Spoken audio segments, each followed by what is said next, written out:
Hey, welcome to the Book Click. My name is Tim. I'm an author, and I like to support other indie authors. And the best way to do that, I think, is to get them as much exposure as I can. So I'm doing these author interviews to introduce you to the author and to introduce you to their book. So today we're going to be talking with Emily Eve about her upcoming debut fantasy novel called Blackthorn. So let's get to it.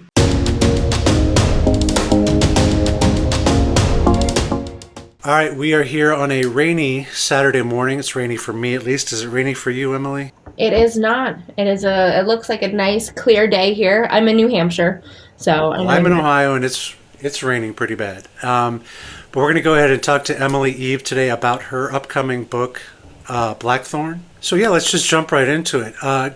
Emily, give me some background details on you. Where you're from, what do you do, that kind of stuff, the basics. Yeah. So by day, I am a stay-at-home mom to three kids, and at night, I am moonlighting as a debut author. And so I am originally from Massachusetts. I spent the last 5 years in Austin, Texas, and we actually recently moved back north, and I'm now in New Hampshire. So I You and 12 other people. yeah, no, it's wild. It's wild. The temperature changes, the atmosphere, the everything, but it's good to be back near my family now. So, Well, it's north. I guess we should just jump right into your book. What is Yeah. the title, and when does it come out? Yes. So the title of my fantasy adventure is called Blackthorn, and it comes out on April 8th. Excellent. I'm going to throw a picture of your cover right up here. And she's got a cover as well. That's awesome. So you said it is a fantasy adventure. Yes. And what drew you to want to write a book in the fantasy adventure genre? Yeah. So growing up, I was always a reader. I love Lord of the Rings. I love, a lot of the kind of magical worlds, not so magical worlds as well. And so when I was younger, I actually worked as a page at my local library. So after school, I'd go and I'd put books back on shelves. And I befriended our young adult librarian. And I remember one day she handed me a copy of The Hunger Games and said, "Hey, this just came out. Tell me what you think." And I think that was probably the beginning of the end for me, where I just was totally in love with that world. And there's been so many wonderful, fantasy stories, YA, new adult, across the board that really drew me in. And so when I was back in the workforce, I was in human resources back in former life, it feels like now. But I used to love new hire orientation. And so one of my favorite parts was the icebreaker questions that everyone else dreads, but I enjoy because I'm a talker and I like to learn more about people. I'm very curious. And so my favorite question that I used to ask people was, if you could have any superpower in the world, what would it be and why? And I think a lot of people were never expecting the why part of the question. They're like, "Oh, I like to fly." Like, why though? What would you do? And so for me, my superpower, my answer would always be, I want to learn how to read, write, communicate, be fluent in everything, in every single language on the planet. Even made up languages. I wanted to be fluent in them. And so my reason why though was because I'd use it to spy on people. And so for my days in HR, that's when I started thinking about that. I'm like, I love fantasy worlds. And I like that question. And I like the idea of kind of language and comprehension and talking to people. Let's write a book about it. And so that kind of, having my background with the young adult librarian, kind of putting me onto a love of reading and writing fantasy, kind of, that's why I chose that sort of background for Blackthorn. Sorry, that was so rambly, and actually, I don't even know if it answered your question at all, but there you go. What drew you in? That worked well. Yeah. Well, all right, I used to work in Hollywood. We used to do this thing called the elevator pitch. And the elevator pitch means if you only had the time to go up a few floors, how would you pitch your idea to someone? And so, in a few sentences, how would you pitch Blackthorn to someone who knows nothing about it? I would say that it is a fast paced adventure set in an approachable fantasy world that will leave you wanting more.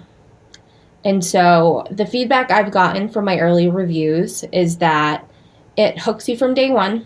You know, from page one, you're invested in the story. There isn't a lot of info dumping, which I know sometimes is a barrier to entry with fantasy.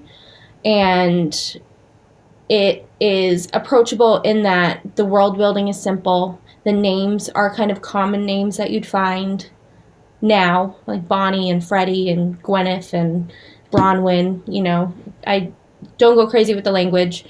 And the comp title that I've been hearing thrown around, and I am so incredibly honored to be compared to it, is Throne of Glass. So it's Throne of Glass vibes. Sarah J. Maas, who to be even thought of in the same context with that all, I will take it and I will run with it, and I am honored, and I was not expecting that. That's not what I had in mind when I put the story out there, but extremely flattered by that. And so if you like Throne of Glass, or if you're new to fantasy and you're not entirely sure it's your genre, you know, check Blackthorn out because it might surprise you.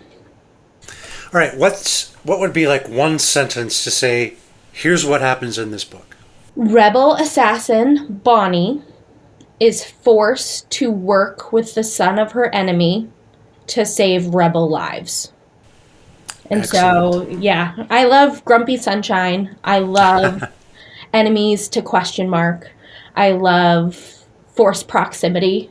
And so you'll find all of this with banter and a lot of fun things in the story.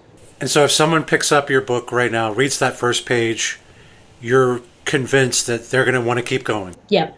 And so the first line of the book is, "The assassin watched the man breathe." And so from the get-go, I don't kind of set the reader up with any sort of setting or expectations. It's, nope, we're in the middle of this mission that she's going on to plant evidence to make it look like the son of her enemy is a rebel sympathizer. And so from the get-go, it's her planting evidence, and then she gets caught, and she finds out he actually is a rebel sympathizer. And this is the first two chapters that you can get for free, so I don't mind spoiling this part. But basically, she's trying to plant evidence. He catches her. She finds out that he actually is a rebel sympathizer, and he has intel that he refuses to share with her because she's just a foot soldier. He says, I will only share this information with all Blackthorn, who is the leader of the Amlucin, which is the rebellion. And so she's kind of forced to bring him to Rebel Hideout to get the information that could save Rebel lives. And so that's kind of how the story starts. I like it. Yeah. That's exactly the detail that you want to know going in. Yeah. All right, so the one thing that I always like to talk about first is the book cover, because I think that people judge the book by its cover. So when people see your cover, first, what inspired the design, and maybe how does it reflect that story inside? Yeah. So I did the cover myself on Canva. And so kind of it's my simplistic rendering of a fantasy cover, but I wanted something simple. And luckily that's all I'm able to do as a cover artist. So it's not that far of a stretch. There's so many beautiful, wonderful covers right now on the market, and there's so many talented artists. And I kind of wanted to take a step back from what I was seeing. I did a lot of trips to the bookstore, taking photos of the displays and seeing what caught my eye. And it was the more simple covers that drew me in. And so for Blackthorn, especially because I was doing it myself, I wanted something that was simple but memorable, but also conveyed fantasy. And so I found this dagger, this sword on Canva.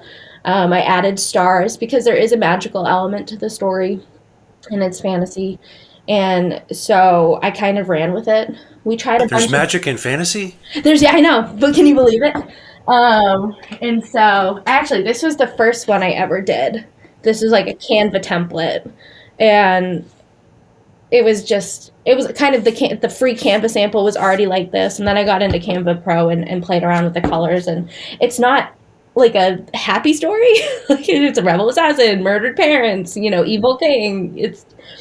It's a little dark, and so I kind of changed the color scheme to more reflect that. And so yeah, and I think the feedback I've gotten is people like that it's simple, like that it doesn't take forever to read the name is, and hopefully it just sticks out because it is a lot different from what you see on the shelves these days. Definitely. So you know what? People tend to buy books based on emotion. I know we think it's the cover and the synopsis on the back, but it really is an emotional sort of pull that people have that brings them in. Mm-hmm. What feelings do you hope that your book will stir in readers? That's a great question. I would say that my story is about an angry woman who's been wronged and wants revenge. And so I think in my story, Bonnie, she has some setbacks. She had suffered actually a head wound that made her lose all her memories, and she, can't read or write or speak other languages. And so there was like a wrong done upon her. She was attacked. And so she seeks vengeance and she seeks revenge for that. And she kind of overcomes her barriers and her, any problems that she has to kind of right her world in a way by removing the king from the throne. And so I think that's appealing for a lot of people. She's not weak.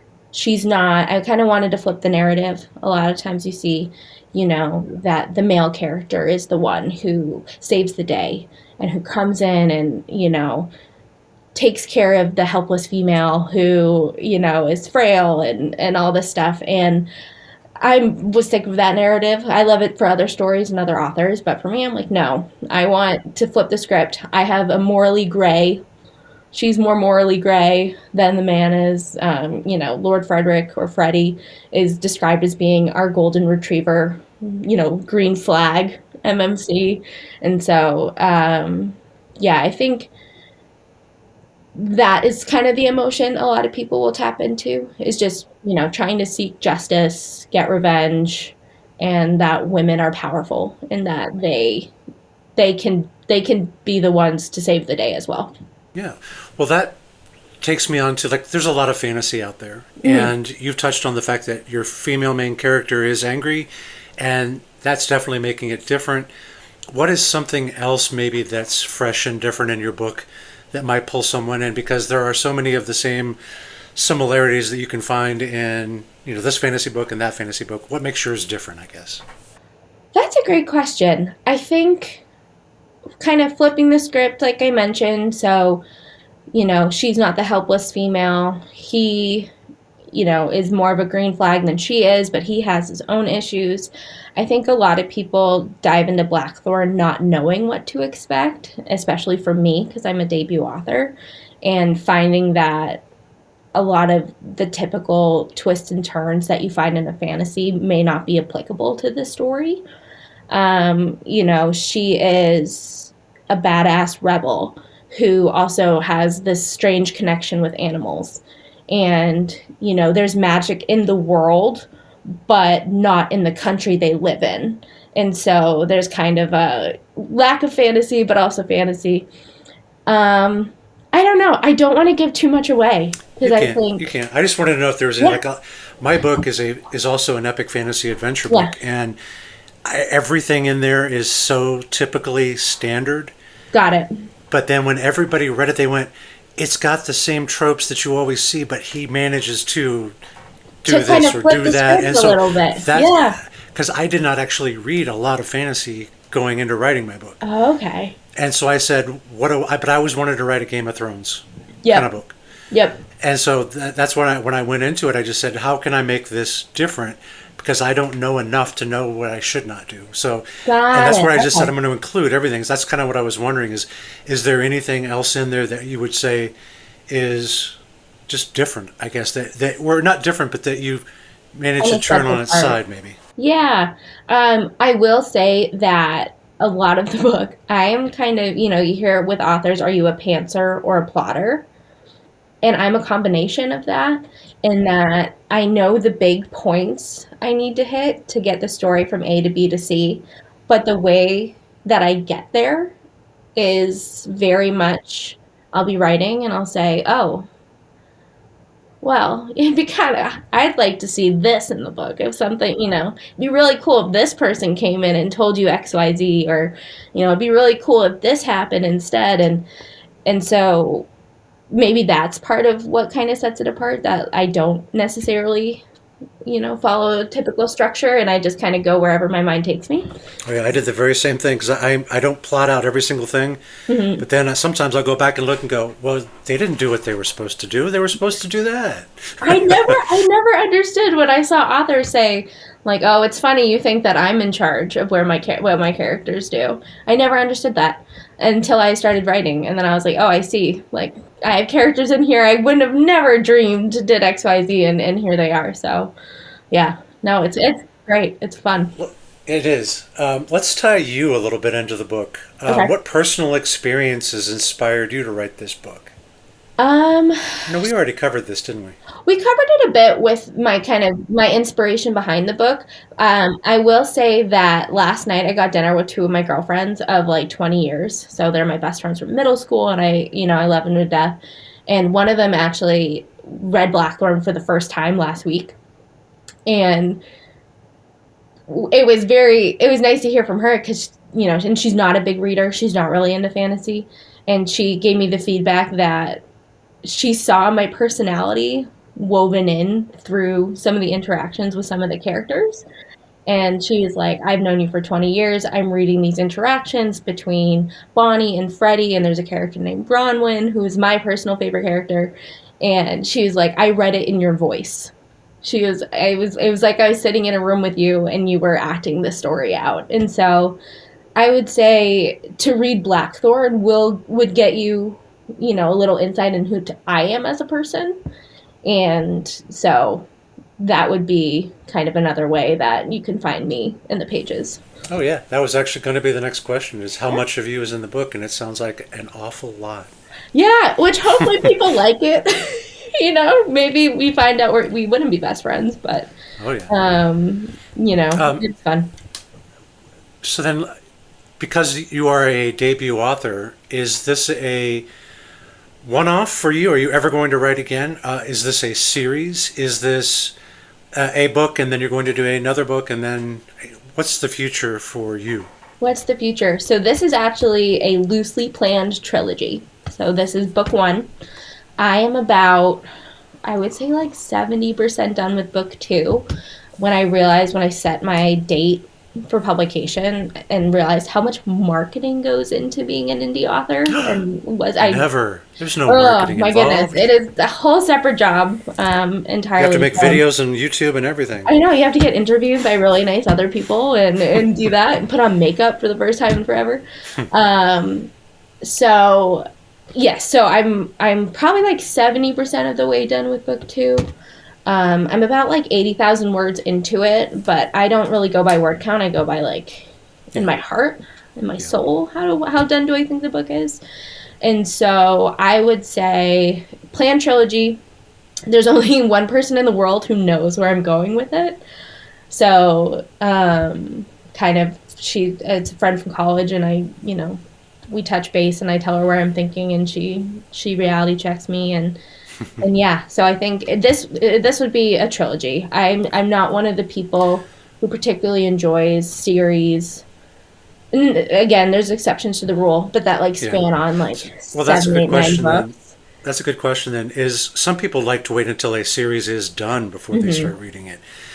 Does this one end on some kind of cliffhanger that's going to make them hope they didn't have to wait for 2 years to read part two? Right? No, that's a great question. And that is also why I'm trying so hard to like finish a majority of book two before book one's even released in a couple weeks.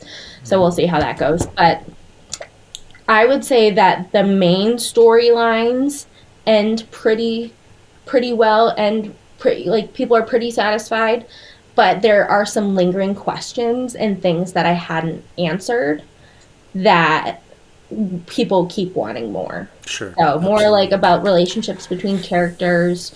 It's a slow burn, an extremely slow burn. Yeah. And so people want to see more of that. There are some questions about some events that happen toward the end of the book where I kind of lightly touch on them. And at the end of the book, the world looks completely different than at the beginning of the book. And so, Yeah. there's a lot to explore in book two, which has been fun to do. But I think if someone is just interested in reading things in its entirety, I think you won't be disappointed with the way book one ends, but it will. I leave enough breadcrumbs for you to want more. Yeah. All right. So I normally ask, have you gotten any standout reviews or endorsements or anything on the book? And I already know the answer to this question because I've seen all of the people talking about your book. Don't take my word for it, folks. If you want to check out Blackthorn, please do, but you're going to see a lot of great reviews for this book. This book is really, really good. So the one thing I want to ask you then is, was there anyone that maybe you saw their review and you said, wow, they really got it? Yeah. Or, you know what I mean? There was one part or something they said that you thought they saw what I was trying to say.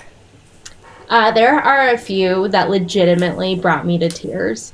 And my ARC readers as a whole, I went in with the expectation, or I've seen a statistic that, if you do ARCs only, or advanced reader copies, only about 10%, you only get a 10% return.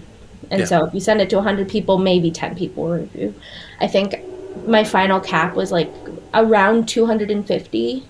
So I was expecting 25 reviews, and I checked this morning, and I'm at like 54 written reviews, which means 54 Can I have all their people. names and email addresses, please?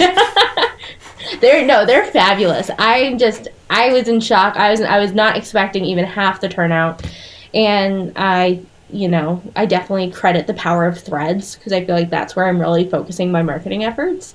Yeah. And but there were a few that I think the people who are very discerning about their star ratings are the ones that really humble me. In that I have this one person, he's a random stranger from Australia, and I'm his first ever 5-star review. Ooh. And I checked his Goodreads, and he has over 180 books. And so I messaged him, and I was like, I'm honored, and I'm shocked. And he was like, I have a lot of ARCs that I read, and, there's usually something about those books that I don't like. And he goes, the only thing I didn't like about Blackthorn is that it ended. And, you haven't written the next book. That's the best. And I see you have a bunch of built-in readers for the next one, too. Yeah. Oh, my goodness. A lot of people are saying that they'll definitely ARC read again. And just the support I found is incredible. And I did actually get one yesterday that made me a little emotional in that she was like, yeah, so I read some of the reviews. And so I went into the book with these expectations of what the book will be like. And the reviews weren't wrong. The reviews did not lead me astray. And that for me, because I do know, some people, they have different rating systems, and they might, and even the guy in Australia, Owen, who rated the book, he said his wife gives out 5 stars like candy. And so and I myself, I read books based on vibes.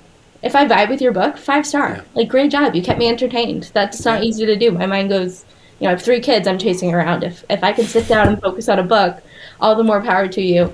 Yep. And so to hear some people being like, I am more critical in my reviews, and I still enjoyed your book, that means the absolute world to me. So Awesome. So it's not coming out until April 8th, correct? correct. Yeah. It's one day after my daughter's 21st birthday. Oh, she can have a drink and then Yeah, read the book. exactly. So when it comes out on April 8th, where is it going to be? Is it only going to be Amazon? Where will people be able to find the book? That's a great question. So right now it's available for pre-order on Barnes & Noble. It will be on Kindle Unlimited, and the paperback will also be on Amazon as well. I did set it up with Ingram Spark, so I'm pretty sure you could go to your local indie bookstore and ask them to order it, or whoever uses Ingram Spark as their supplier. Once you're on Ingram Spark, it's available pretty much throughout the world. Yep. So you should be able to go Apple Books, anywhere. Google, all of that. It'll be everywhere. That's cool.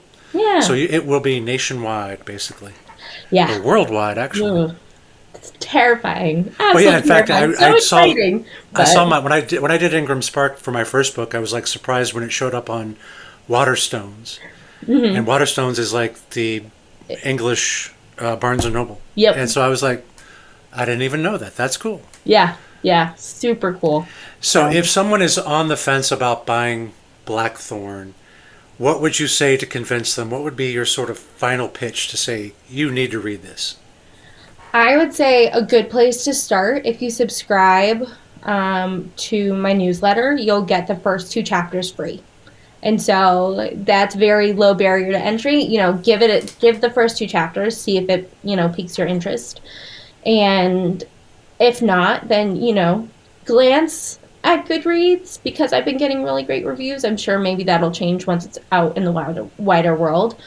But I would say don't look too hard. You don't want to get spoiled on anything, but take a general look at the Goodreads. But if you have Kindle Unlimited, the ebook will be on Kindle Unlimited, so that's kind of like a free way to try it out as well. But I've gotten the feedback that it's gotten people out of their reading slumps and that it's just like a fast, easy read. And so if you're looking for something, it's dark, but it's like lighthearted in its darkness. So if you're just looking for like a palate cleanser, or even if you are new to fantasy, I've gotten the feedback that, it's approachable. And so I think there's a lot to it, but it's not going to be a super complicated, confusing world for you to kind of dive into. So hopefully that helps. If somebody wants to follow along with you, where are you on social media, basically? I just kind of want to be able to connect with you if they have questions or when they want to find out another book is coming out, all of that sort of thing. How can they find you? I do have a newsletter, which I haven't really started sending anything out yet from. So you can find that on my website, EmilyEveWrites.com. But on social media, I would say my 2 platforms, I'm on a couple platforms. The ones I'm most involved in are Instagram and Threads in particular. Threads is my little baby and I love it. And that's how I met you. And so I think it's been great for connecting readers and authors and in the indie space especially. And so my username is author Emily Eve on both of those. And also I do have a TikTok. I'm very new at it. I'm not good at it. I'm working on it. I feel, oh my gosh, I never used TikTok until I had to start promoting this book. So I'm still figuring out how I go. But I also the same username, author Emily Eve. So I'm going to have her website right here. I'm going to have her tag on here for the social media so you can hopefully try to find her and connect with her there. The one thing I will say to do is if you can sign up for the newsletter and get those first few chapters, please do it. If you don't want to do that or if you forget about it or whatever, go to Amazon and look up Blackthorn. When it's up there and it's live, you'll be able to read the sample. Mm-hmm. And that way, once you read that sample, you're going to get hooked on this. Mm-hmm. I know you will. So if you're looking for a fantasy adventure, if you're looking for a great read that a lot of people have already really said, this is really good, and I can't wait to read more from her, please do that. Whenever I talk with anybody on these interviews, I always say, check out the work.